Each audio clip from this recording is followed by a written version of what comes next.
with Josh. Josh? Are we having technical difficulties already? No, I don't think so. We're good? Yeah, We're good? Okay. You already hit the gavel, I turned it on and did that, so. Roll call, please. Brandon, Here. Kinnaman, Here. Hire. Here. Our first order of business tonight, the new business, we have two separate items. One is an ethics complaint filed for a conflict of interest by a council member, and the second is an ethics complaint filed against a commission member. Now, I would like to start out this meeting per your email, Mr. Gildner. It says I was asked to investigate an ethics complaint that Amber Kyer made against Paul Harrington, George Collis, and/or Sherlyn Everly. I'm confused because I never submitted an ethics violation. Yeah, so, and I spoke with Debbie a little bit about that today. It was referred to me, well, there's two different requests. Yes, I'd like it on record on who instigated. Yes, so in one case, it was Mr. Delaney who called me with questions about Paul Harrington and the signs. Subsequently, then, of course, I spoke with Mr. Harrington about that as well. And then secondly, I received a phone call and spoke with Jerry Walker, and that relates to the other as well. So that, how exactly we get here, I'm not entirely sure, but. I think it is pertinent how we got here. That's why I would bring it up, because I was basically given a directive by Mr. Walker that Mr. Delaney had spoken to him and requested that I speak with Mr. Walker, but I never spoke to Mr. Delaney. Okay. I spoke with Mr. Delaney, I don't know when, and that was primarily about Mr. Harrington and the signs. This makes it very interesting because the way this is written, I was going to speak with you about recusal because you were the one you were the one issuing. And if you're not the one issuing, then we've got it opens up a different can of worms to. I'm 100% with you on that there was no formal ethics complaint filed by myself and from anybody else that I know of. I spoke with you as a witness to it all, and did not dwell on exactly who said what or who initiated the complaint or anything like that. I was asked to investigate it. That's what I did. And I spoke with you in that capacity. Right. What concerns me about this is that somebody else may have predicated this, and it's not me, and I would wonder why they aren't on record as putting in this ethics violation, why they would say that I did it when I didn't. I can't help you there.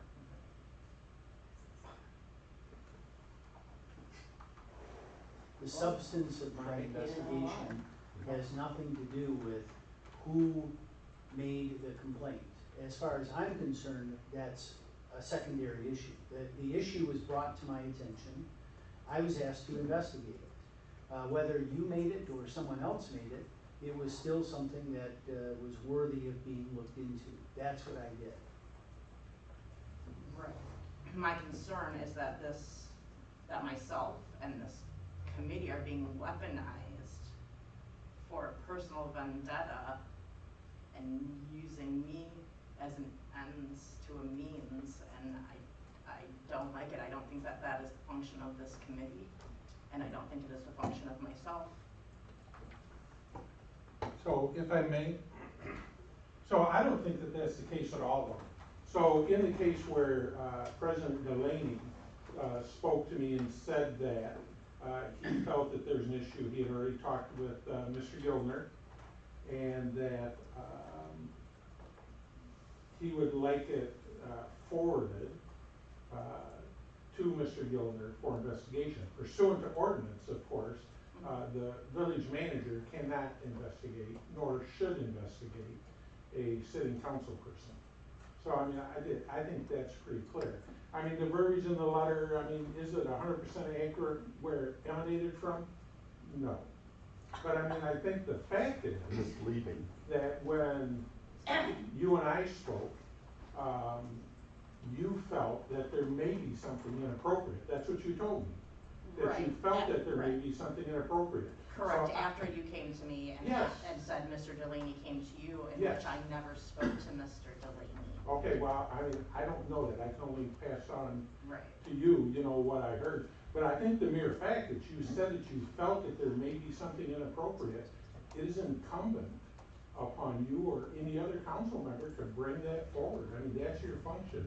If there's an ethics violation that occurs and you knowingly don't bring it forward to report it, then you really are part and parcel. So in this particular case, that didn't happen. In this particular case, when I talked with you, you said yes, you thought that there may be something that occurred.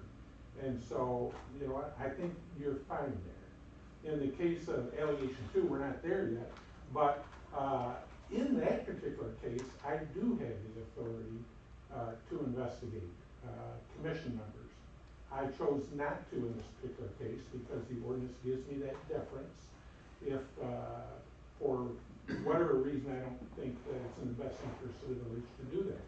And so I did not do that. Since the factual matter of the incidents are related, I thought it best that Mr. Gildner investigate those because there may be some crossover.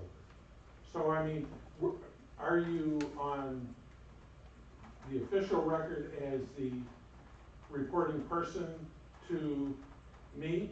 No, because I approached you when I was notified. Just as it's your responsibility to report an ethics violation if you feel one has occurred, it's my responsibility to address it at least up to the reporting part if I get information that there may be one. And so that's what occurred. So I mean, is this letter 100% accurate on the reporting? No, obviously not, and you made that clear. And that's fine. But the fact that there was an ethics allegation, that's undisputed. I mean, that did happen because you told me that you felt that there may be. I also said it was flippant to many other things. Yes, you're absolutely right, but it still doesn't alleviate the fact that you have that ethics violation there, and you know what? You can't pick and choose which ones we're gonna investigate and which ones we're not. 100%, I'm in agreement that Yeah, yes. no, I know you're not, I'm just trying to give some clarity to this, that, you know what, nobody's, you know, pointing fingers and saying Amber Kyer, you know, started this whole thing. That's what But it that's says. the first sentence in the That's- letter. But That's what it that's what I says. just spent the last 10 minutes explaining. Yes. That may not be correct, but the point is wrong. that there was some feeling on Ms. Kyer's part that there may. Once you may coerced have her been. into it, So, and we need to, call her, please. Are there any other views on this, any other members?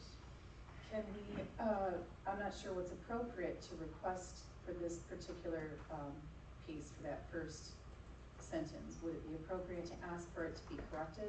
Would it be appropriate just to ask that it go on record that it is not complete? but it's Mr. Gilman's report, I would let him answer. Sure, so. And I don't wanna speak for, Chair Kyer either, so I'm also looking for her input on what she would be asking for here. So it could be, that first sentence could be stricken. Well, it's the first 2 sentences, right? Those sentences could be stricken. or as has happened tonight, you've gone on record and you've made clear how it all came to be. I will tell you, I did not put that in there to, I didn't think I was pointing the finger at you. I didn't think. No, I didn't feel it. But, you know, my communications, with the exception of Mr. Delaney, were with Mr. Walker. How it all gets to Mr. Walker and what form, you know, I did not summarize that accurately here, nor did I think it was the nut of what brings us together anyway.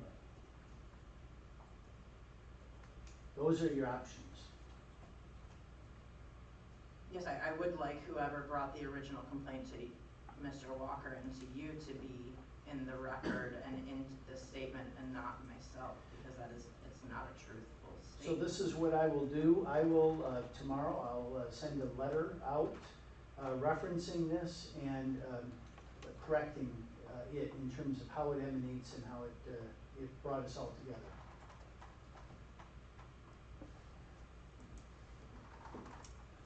All right, moving on to first order of business, an ethics complaint filed for conflict of interest by a council member. I'm not sure really how to go about this. If you'd like, I can summarize it. Yes, if you could summarize it, that would be Sure, perfect. and my letter doesn't, my letter really addresses the two all at once, right? Exactly. So the, never ceases to amaze me what can be controversial at local government. But this issue about where village offices will be, Cyclone Park versus pairing up with the township, has apparently become a big issue in some quarters here. And that's that's the context in which this arises. Of course, you know, I've been present for meetings where there's been people saying, for goodness sakes, it only makes sense to pair up with the township, and others saying it only makes sense to do it in Cyclone Park. I don't care, it's not my community, but that's the context in which this happens. So as I understand it, first of all, Mr. Delaney contacts me and says that Mr. Harrington was asked to do some sign work for this, for the township Grange Hall property. He wanted to know if that posed a conflict for Mr. Harrington, and then it, as I said, developed into involving Ms. Everly as well. Amber, you explained it to me that you met with Ms. Everly at Cyclone Park about 5 o'clock one evening. She called you out there. She wanted to show you the park. I think she told me that she wanted to, you know, kind of show that, hey, listen, this is not a good location, sort of thing. A few minutes after you were there, George Cullis stopped by, spoke with you too, offered to open up the building, did so. You guys kind of took a tour of the building. He left, and you and Ms. Everly continued talking, I think, as you were walking back to your house, if I remember correctly. As it was reported to me during that conversation, Ms. Everly told you that we are going to have Paul Harrington make some signs to bring him into the fold. Those were the exact quotes that I wrote down. Right, but we talked about that, that wasn't verbatim. No, of course, right. But that was the essence, of it. Mr. Cullis at that point was not present. He was gone. I spoke with Mr. Cullis. He essentially explained it the same way. He was on his way home from work. He was driving by. He saw a door to one of the concession buildings that was open, a stroller in front, and stopped by to investigate. He saw you, and after you did the tour of the building, he left. He was gone at that point in time. So he was not present for the remainder of that conversation. Mr. Harrington posted on Facebook something about receiving the order for that sign. I had not seen that post. Apparently it's been taken down, as I understand it, but the post was something to the effect of, I got this work, and again, not his exact words, but there may be future work for me relating to this very issue. Mr. Harrington at the time really did not think anything of it. He never thought that posting that might cause any sort of controversy or cause anybody to think that it may be a conflict of interest. And as I put in my letter, I don't believe that he just willingly walked into a conflict. Nobody posted on Facebook if they think that maybe they're somehow vulnerable. Mr. Cullis explained that he's placed the signs or orders with Mr. Harrington's company many times in the past for community events, for township events. In this occasion, for the open house, he requested bids from Mr. Harrington's company and also Calypso. Mr. Harrington responded first with a quote. He took that quote to Calypso. Calypso basically said, we can't beat that. Or we can't beat it, or we can't get it done in the quick turnaround that you need it to be done. And so he went ahead and he placed the orders with Mr. Harrington. The signs were placed. I put the invoices in front of you. Two of them were from September 16th, if I remember correctly. And council met, I think it was on the 12th, September 12th, where you had the two agenda items. Do you go with Cyclone Park, or do you send it to this committee? I spoke with Ms. Everly. Ms. Everly told me that she met with you, she initiated it at the Cyclone Park. She denied saying something like, we're going to place the things with him to bring him into the fold. When I asked her, I'm not even sure I asked her, what struck me was she said, but I know of only one place in person where that can come from. And I asked her, she said you, in this conversation at the park. That is the summary of what everybody told me. I prepared this letter then, laying all that out, and laying out my findings, which were, as to Mr. Cullis, I don't think that there's anything directed at him. This seemed to be just a coincidental stop by. He wasn't present for the conversation. And according to him and Ms. Everly, the only conversations that were had were with Ms. Everly and the woman from the township. Thank you. She spoke with Ms. Hillman about it, not with Mr. Cullis. So as to Mr. Cullis, that was my conclusion. As to Mr. Harrington, I wrote that I didn't see any deliberate violation. I thought he simply failed to appreciate how things may look in this world of politics. And he acknowledged to me that he would likely abstain from voting on the matter in the future, just to avoid any sort of appearance of impropriety. It worked. As to Ms. Everly, as I wrote in my letter, and I'll read it verbatim, there is no conclusive evidence that Ms. Everly conspired to sway Mr. Harrington's vote, or said that she hoped to, quote, bring him into the fold. However, I believe she said something during the Cyclone Park meeting that would cause you, Ms. Kyer, to believe she had. When I spoke with Ms. Kyer, she explained that at the time it registered with her. that didn't sound right. Not your words exactly, but that was the gist of it. She didn't say anything at the time, but it was something that registered with her. When Ms. Kyer later received a phone call alerting her to the fact that Mr. Harrington had posted it on Facebook, that's when she kind of put two and two together and thought, well, you know, could be problematic. And that's why I said, I believe something was said along those lines, because I couldn't square the fact that Ms. Kyer had no doubt that something along those lines was said, with no apparent motive to lie about it. And coupled with the fact that I didn't ask Ms. Everly, you know, well, who might have said that or what have you. She said that there's only one place and only one person, or words to that effect, where something like that could have been misinterpreted.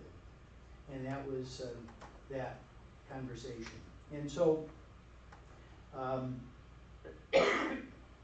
think you summarized kind of 1 and 2, so I think, yeah, we've got. that's right. I treated them together because they really do flow together.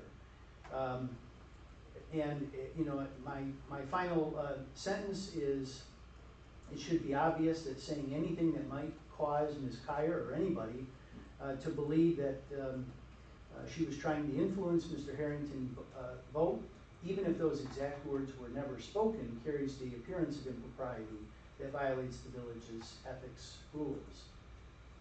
That is what I wrote, and the rest is up to you. I'm here to answer any questions.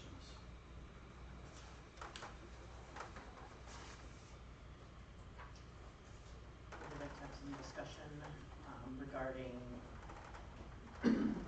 first order of business regarding Mr. Harrington.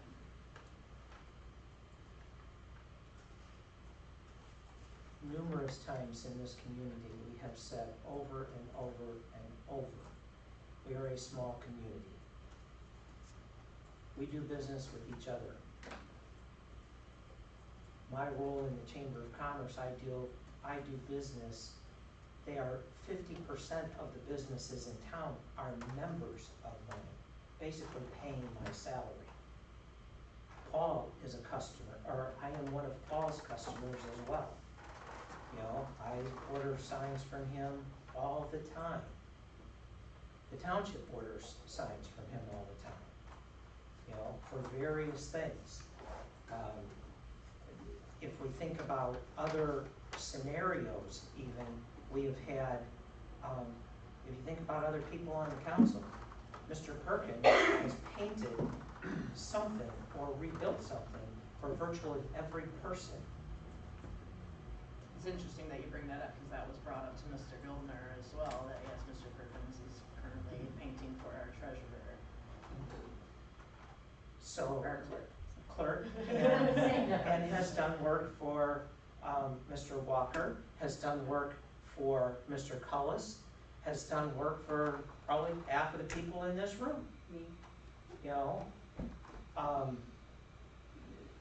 do we say, you know, there's the possibility that Mr. Cullis could be saying to Mr. Perkins, you know, if you want to paint my house some more.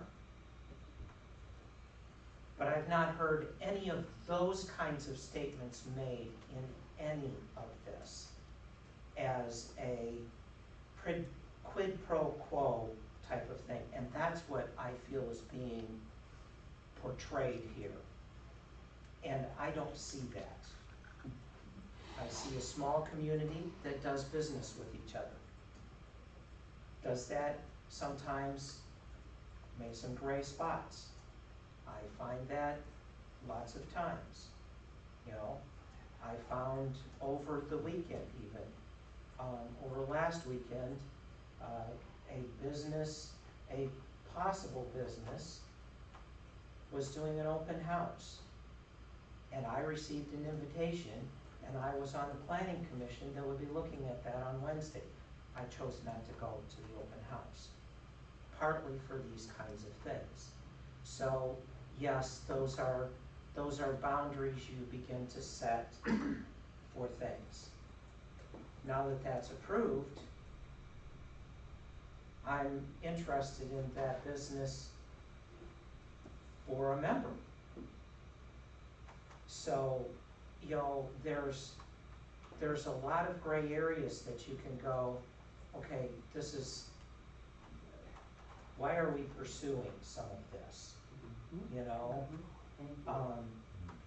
And when we start to dig into some background stuff that you know, never really was even asked anyplace, I have had people in the community make comments to me that a private group on Facebook had discussion about disqualifying Mr. Harrington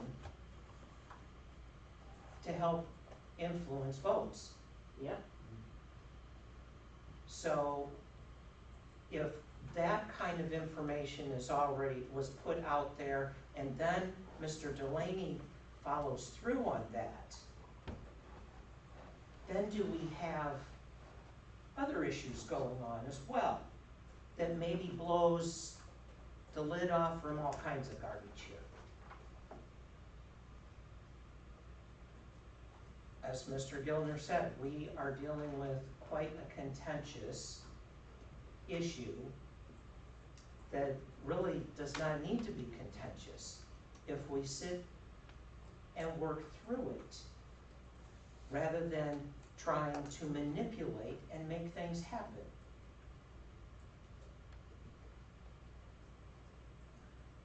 I have no qualms with saying what my preference is in that matter. I've worked at trying to make that happen. But as well, I'm using the process to get there if possible. And if it's not possible, if that's not the way that our village council as a whole decides on something, then as a whole, we have made a decision, even though it may be a split vote. We have to work with things through the system, through the process, and allow it to happen. And this, to me, feels like we are, because of the other things that I have heard in the community, I feel that this can almost be classified as manipulation as well. And I'm uncomfortable with that.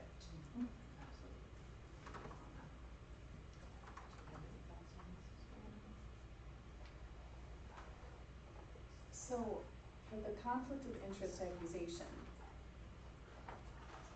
I am a little confused, because I don't see, well, number one, Mr. Harrington, your integrity is not really in question for me. You lead by example. Is there a chance that maybe your knowledge was a little lacking here? Maybe, but that's where I'm a little unclear, because I don't see where the conflict is unless he had voted in favor of the township and there was some kind of evidence that that was bought.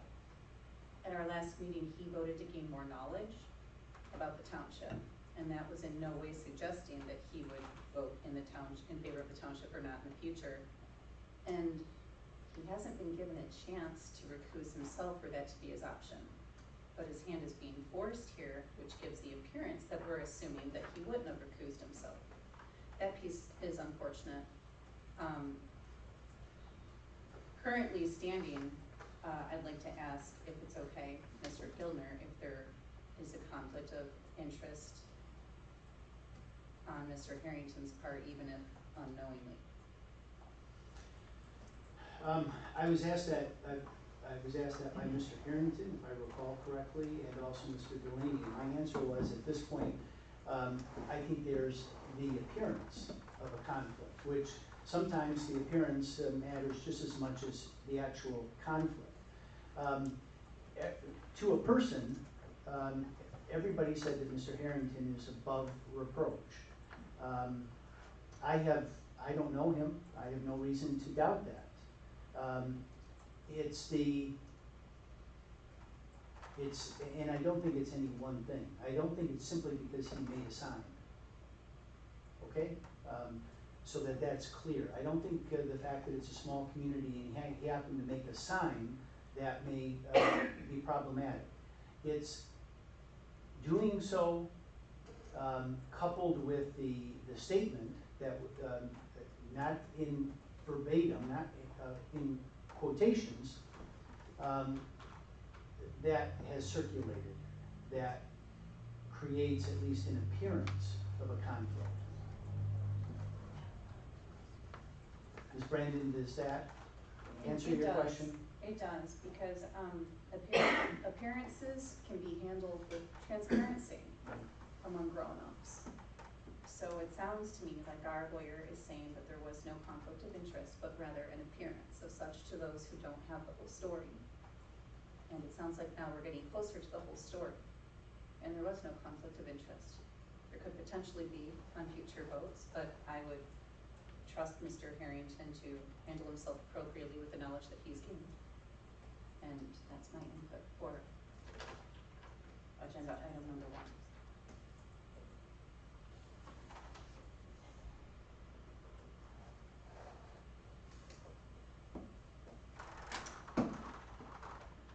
My opinion is the same as yours, where I feel like this is political maneuvering at its worst. And it's pretty obvious, and it's pretty disgusting that we would be used like this, because that is not, again, the function of this committee. To settle personal vendettas, or to assure that your side, quote, wins, when there are no sides. We should all be doing what is best for our community. And I'm sorry that we are spending taxpayer dollars on this. Because clearly, we already have something coming up that's going to cost us a lot of money, and now we seem to be, for lack of a better word, pissing it away.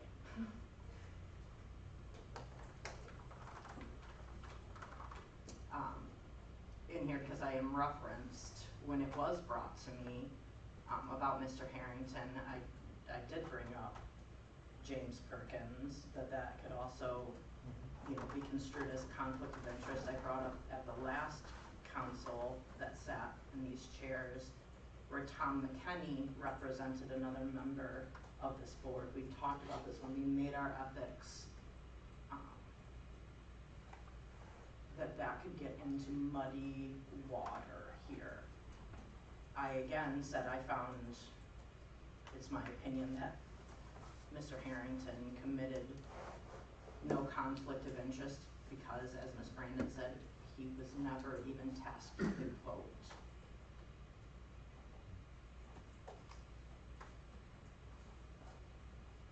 And so I would like to make a motion that we take no action regarding Mr. Harrington. I'll second that. Can we get a voice vote, please? Roll call vote. A roll call vote, sorry. Kinnaman, Yes. Iyer, Yes. Brandon, yes. Moving on to ethics complaint filed against a commission member. You had spoke earlier, since I am sort of embroiled in this, I don't know how you guys feel about me recusing myself.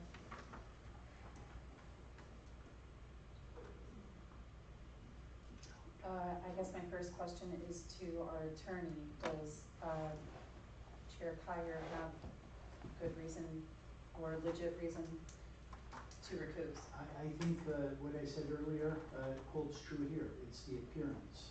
Since Ms. Kyer is involved in this, I think it makes sense for her to abstain from this matter.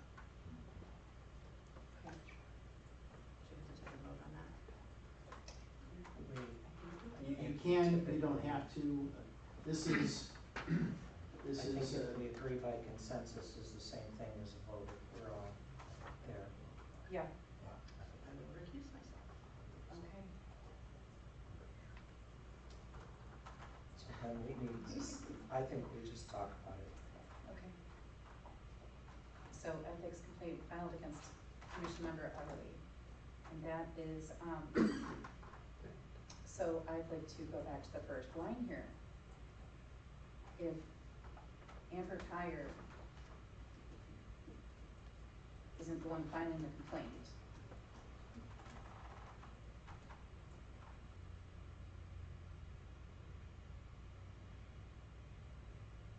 I don't feel that we have a statement. So Ms. Everly denied this statement that was along the lines of, we're gonna bring Harrington into the Yes. fold. And what I don't hear is, what I didn't hear tonight, and I don't feel comfortable asking, I don't think that that would be appropriate of me, so this is not me asking. I'm just saying I don't hear Amber Kyer saying that that is exactly what happened either. Well, and then I can speak to that, and I alluded to it earlier. When I spoke with her, there was no doubt something like that was said. It registered with her at the time. She didn't make an issue of it. It wasn't until someone brought the Facebook post to her attention that it kind of clicked. And that's why I said, you know, I struggled in reconciling the fact that Ms. Everly said, I never said that, and Ms. Kyer having clear recollection that something along those lines was said. That's why I say something, I think, was said, but not those exact words. From what I'm gathering here, that circumstantial deducement might not be 100% accurate. If Ms. Kyer is correct that we're being used as pawns, then Ms. Everly might know that from someone else talking. So I'm currently uncomfortable with taking any kind of action at the moment, unless, what do you say, Mr. Kinnaman? Yeah, cause I find it all kind of intertwined. You know, you use the term perceptions, and as you read some of this, I can hear almost Miss Everly speaking, and having listened to her, I hear a different perception than that. I don't hear her saying, you know, we're getting interpretation here, okay? Open the word according to Richard instead of the official gospel, right? Wait, I'm sorry, what am I signing up for? A 12-step program, I don't know. I don't see that she was, in her statement, even of using the word "we're."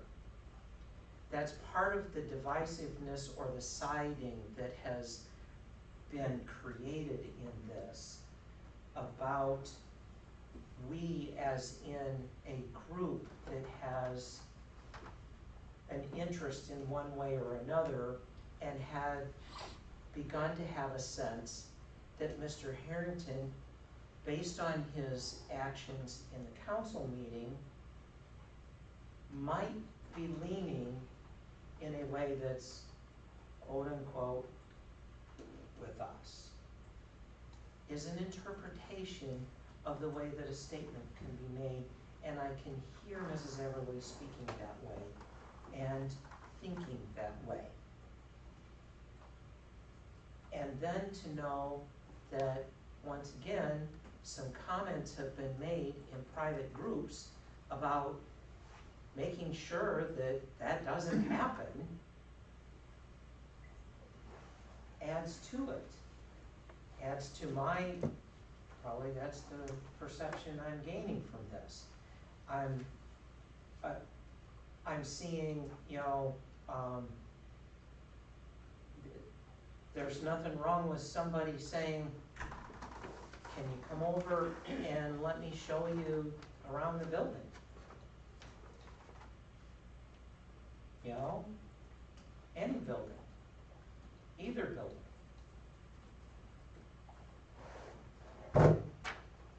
And kind of gaining a perspective.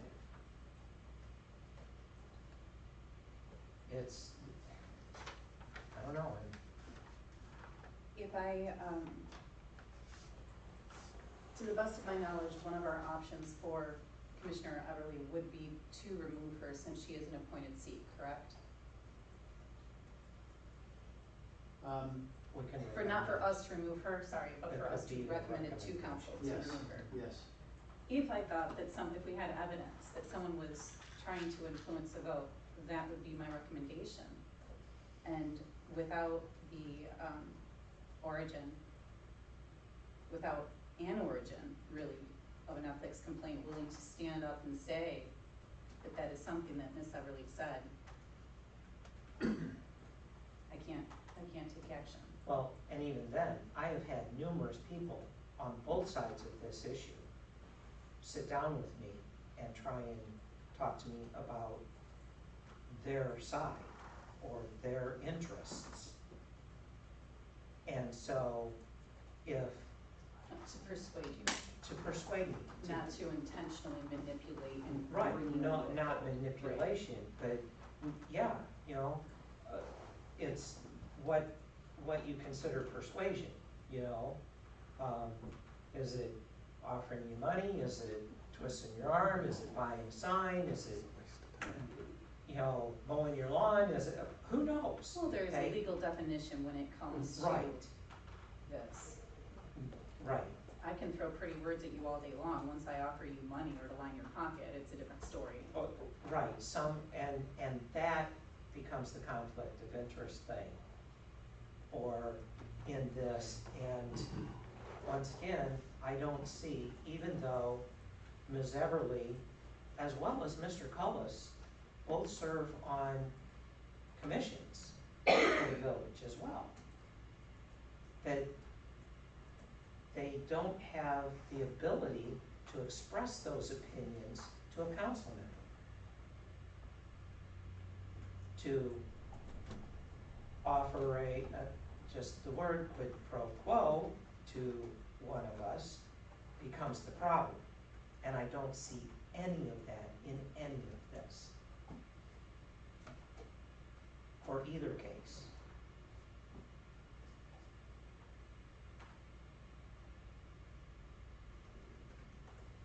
So, want me to make a motion Go right ahead. to take no action again?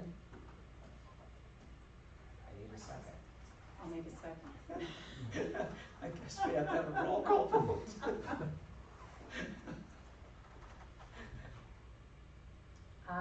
Kinnaman, Yes. Brandon, Yes.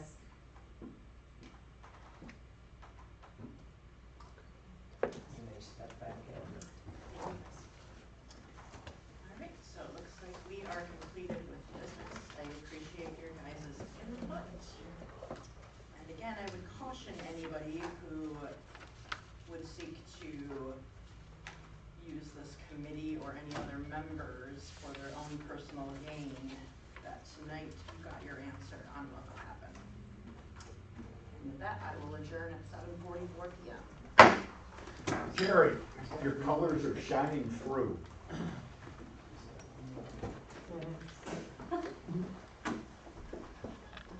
It didn't work. I had nothing to do with it. You signed the complaint, your name's on it. You complained against me, and I didn't do anything. I had lots of complaints with you, but not with it. Oh, you and I have a lot of complaints, Mr. Walker. But when you start weaponizing this village to work against the citizens, you have He gone didn't too do far. that. He didn't do that. He You sure did. You need to hit the road. This is I'll ridiculous. stand here as long as Yeah, I know you want. will, Hey, 'cause your guys. mouth is always like that. Okay, can we please, I've listened to enough of her crap. Sorry. Huh? What she asked for. what is the personal Facebook page? I've never heard I of it. heard about that either, the Facebook page thing. I'm not on I Facebook, was so I don't know actually any gonna of ask it. you about that, because I thought somebody. We're not allowed in private groups. Wait, what, there's a Facebook thing? Is that your mom? Yeah, Lloyd's here actually. Oh, the group extension. Gotcha. I don't know if it's still recording though. I think it might be. Okay, thanks. I think that was all caught on camera actually. I think it was. Like that's not done at public meetings. How many, so does this change our ethics rule now? I don't think there's been a good ethics violation complaint yet, has there? Wait a minute, are you about to file one against me? That? You? Are you kidding? And maybe he shouldn't put people's names on things that they didn't sign, like Miss Amber. She didn't file that complaint, and that came out of his I was office. waiting for her to get down when everyone kept talking, and I was like, is it over or what? You could hear every word everybody's saying. No, I think there hasn't been a good ethics violation complaint, has there? Today? No, at all. One that's That's on not- policy committee. Yeah. So they all get public and they have to come to a meeting and say, why are we here? That's the policy, right? You handled it very well. And I didn't have a dog in the fight. I really didn't. I think you heard it out. Well, as you and I know, duty, honor, and integrity are not words to us. Sorry. There you go, okay, cool. No, but according to the policy, I mean, we should change it. it's a tough one.